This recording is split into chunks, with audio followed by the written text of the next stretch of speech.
puisi ya. Jadi kita bakal ngomongin tentang elipsis nih sahabat kreatif. Jadi buat kamu di rumah nih yang mungkin masih bingung gitu, kira-kira elipsis itu apa sih? Bedanya dia sama puisi apa sih sebenarnya nih ya? Pasti kan banyak banget pertanyaan. Aku pun ingin bertanya-tanya nih sama kakak berdua ini ya. Tapi sebelum kita ngobrol lebih jauh ya kak, mungkin kita akan break. Kepada bumi. Pada suatu hari, aku pernah berdoa. Tuhan, aku benci bangun pagi. Tuhan, jalanan macet lagi. Oh Tuhan, orang-orang ini menyebalkan. Tuhan, kalender merah sepertinya seru. Lalu, 2020, Corona tiba.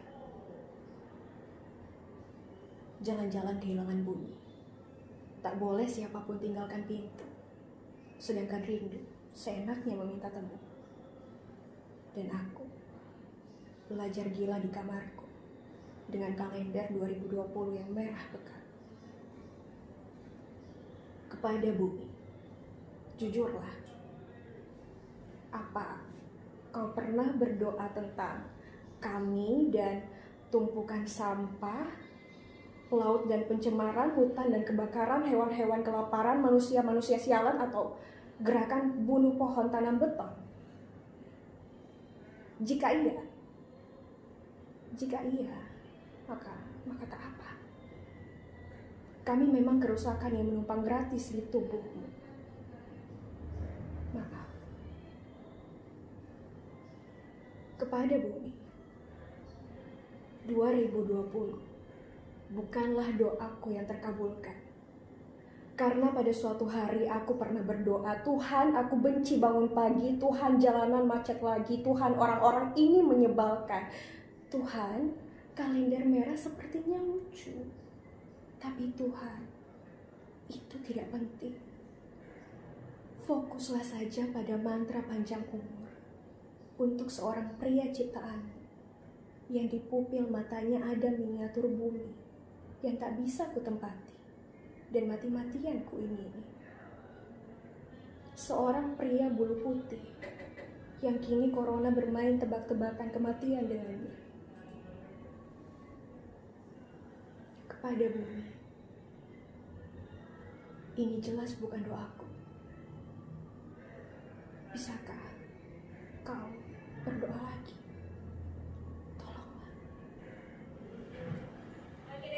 Itu dia tadi satu puisi dari Kak Ajeng. Itu tadi judulnya apa sih Kak?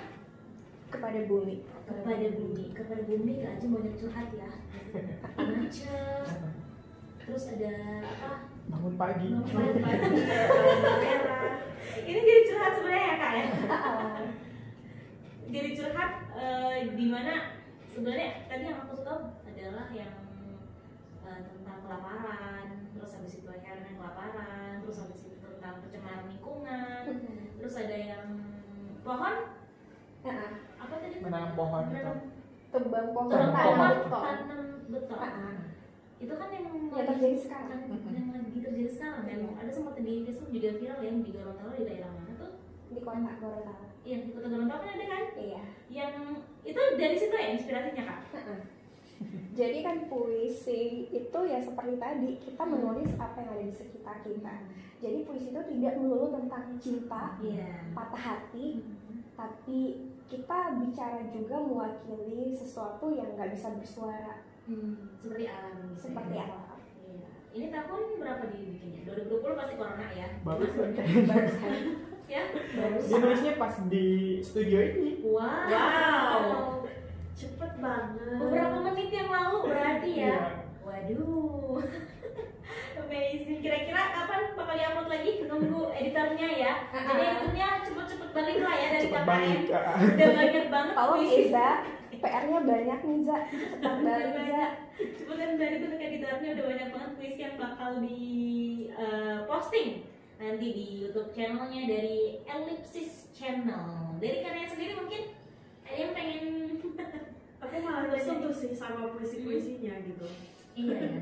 mulai dari puisi yang tanpa judul, terus juga puisi apa tadi? Kepada bumi. Kepada bumi. Aduh. Secara gitu ya, orang yang membacakan puisi itu berpenghayatan gitu. Jadi Kenapa nggak ada dapat subscriber dari? Selama awal-awal corona itu kita sempat vakum tidak mengupload video karena memang biasanya kan kita take video itu di luar. Nah, jangan sampai pada saat kita maksa untuk take video di luar, nah banyak netizen yang berkomentar lagi ya kan. Jadi untuk saat ini memang kalau untuk intensitas untuk menguploadnya tidak seperti tahun kemarin ya. Iya. Terakhir kita upload yang memang karya kita itu ya bulan Agustus kemarin. Itu ya di bulan Juli Agustus itu kita mulai karena sudah new normal jadi kita berusaha ya pelan-pelan karena sudah banyak yang di Instagram kita itu sudah pada DM kita rindu konten puisi, kapan lagi Alexis upload. Iya gitu. Jadi di sini mungkin kita bakal puterin juga ya karya dari Kak Salman. Iya. Ada 55 puisi nanti bakal kita cari tahu nih. Kira-kira yang mana kita akan puterin. Kali kalian mau bikin semuanya juga kan. Jadi untuk sahabat tadi di rumah yang pengen nanya-nanya masih dibuka untuk di line telepon ya. Di mana nih kananya? jauh ya kananya. Padahal itu sih kan. Di 081356978789 atau gimana caranya bikin puisi yang bagus? Atau mungkin inspirasi yang selalu menjadi inspirasi untuk Kak Salman dan juga Kak Ajeng sendiri untuk puisi-puisi itu siapa sih? Jadi kalau inspirasi sebenarnya ini kembali lagi ke pribadi sih. Ada orang yang apa saja bisa dia jadikan inspirasi. Kayak ada satu puisi yang saya tulis di situ yang judulnya antara Kau Tuhan Aku dan Kesepian kalau tidak salah. Itu hanya karena saya buru-buru mau ceplok ke kampus pagi-pagi dan lewat di satu warung kopi yang ada di kompleks saya dan saya melihat di situ orang-orang lagi pada duduk minum kopi. Jadi saya tiba-tiba ada satu kata kunci kopi dan tiba-tiba jadilah puisi itu. Padahal semalamnya harus merenung, mencari inspirasi nggak dapat, tapi hanya karena lewat saja di satu warkop dapat kata kuncinya jadi satu puisi itu. Jadi inspirasi bisa dari mana aja? Iya betul. Oke, kalau Kak Ajeng sendiri gimana? Sama sih, inspirasi datangnya dari mana dan tidak diduga. Jadi saat kita lihat satu hal yang oke nih, menarik nih, jadi tiba-tiba bikin deh. Atau mungkin saat kita lagi merasakan sedih yang sedih banget atau bahagia yang bahagia banget, bagus nih bikin puisi. Jadi gitu sih. Atau mungkin kalau namanya orang-orang di luar sana mau bertanya bagaimana sih cara kita bisa menulis puisi atau cara awal nih supaya ada menumbuhkan rasa ingin menulis puisi. Ya buat diri kalian tersakiti dulu coba. Biasanya orang yang tersakiti itu biasa tiba-tiba puitis. Pernah gitu loh, pengen nyoba bikin puisi, aku pengen bikin puisi terus kan, tapi kok kayak kata-katanya nggak puitis gimana? Belum tersakiti, belum sangat tersakiti. Coba minta disakiti dulu sama orang lain. Berarti kata-kata ini dulu tersakiti banget ya? Iya mungkin.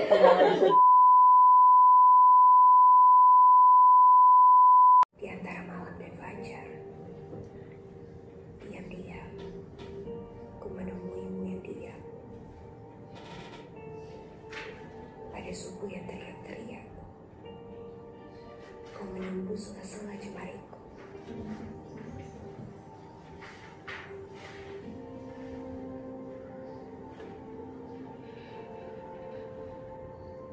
Kaukah itu kata-kata yang tak menepati janji,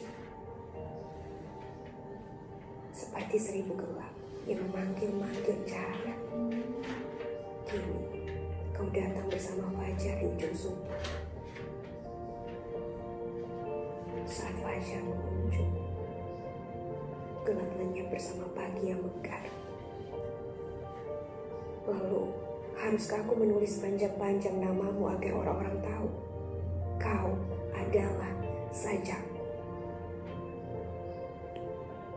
Rufu-rufu adalah nyanyian yang sering ku dendam. Sedang aku adalah tempat lelap malam-malam pacamu.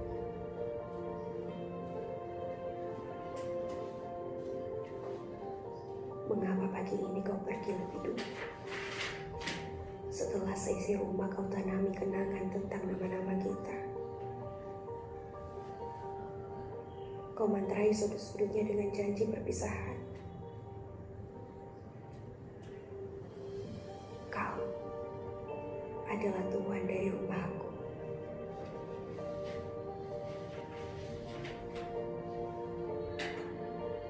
Tapi kau biarkan aku sendiri merengkuh namamu dan menelan seisimu sebagai sarapan pagi. Tuhan, apa kau yang tidak nanti?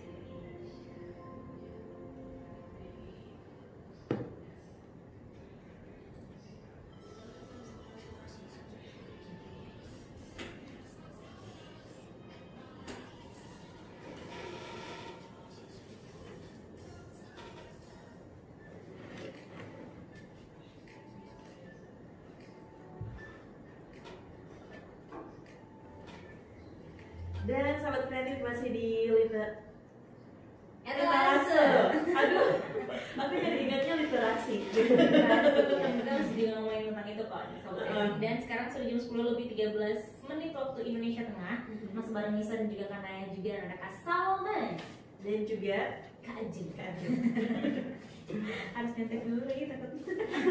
Tadi ada satu puisi ya, visualisasi puisi. Judulnya Apa Kau Mati. Ini karyanya Kak Salman ya. Iya. Jadi ini puisi tahun 2018. 2018. Ada ngomongin puisi ini jadi langsung sedih apa kalendernya. Ini puisi dibikin berapa hari? Sehari juga. Secepat itu juga ya Kak? Iya. Wah, luar biasa ya. Karena memang di tahun 2018 itu memang tahun-tahun yang memang apa ya, saya agak berat move on dari kepergian ayah. Jadi memang sepanjang setelah ayah meninggal bulan Juli sampai dengan akhir 2018 itu ya sebenarnya puisi-puisi saya itu kebanyakan tentang ayah sih. oh. Cuma memang tidak secara lugas disampaikan gitu. Oke deh Kak. Aduh, aku jadi speechless nih. Jadi buat sahabat kreatif, buat kamu yang pengen ngirimin puisi masih bisa sampai di jam 11 malam nanti nih ya di line SMS dan WA.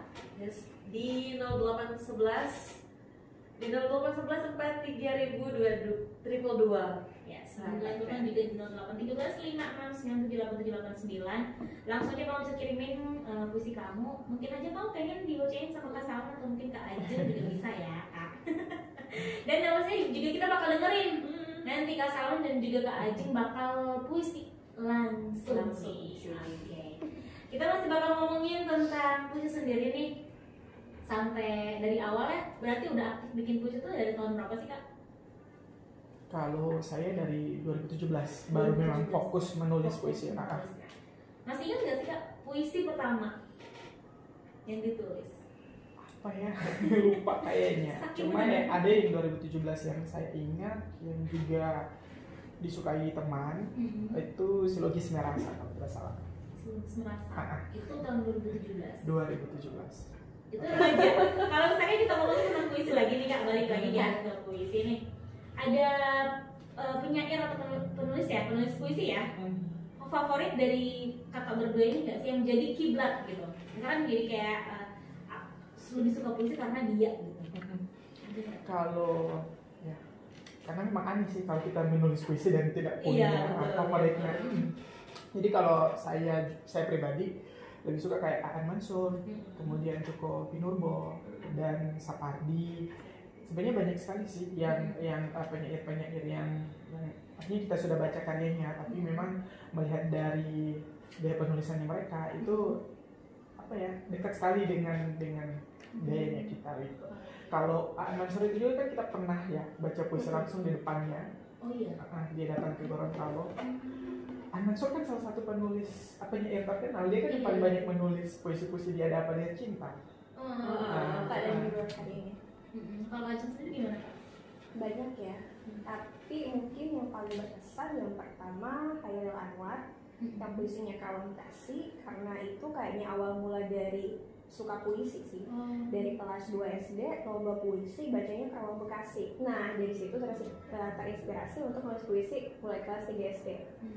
Terus selain itu suka semua, tapi mungkin karena yang lain belum ketemu, jadi yang udah ketemu aja itu yang paling mungkin agak lebih lah kesannya sama mereka. Salah satunya Acep Jarzam Nur.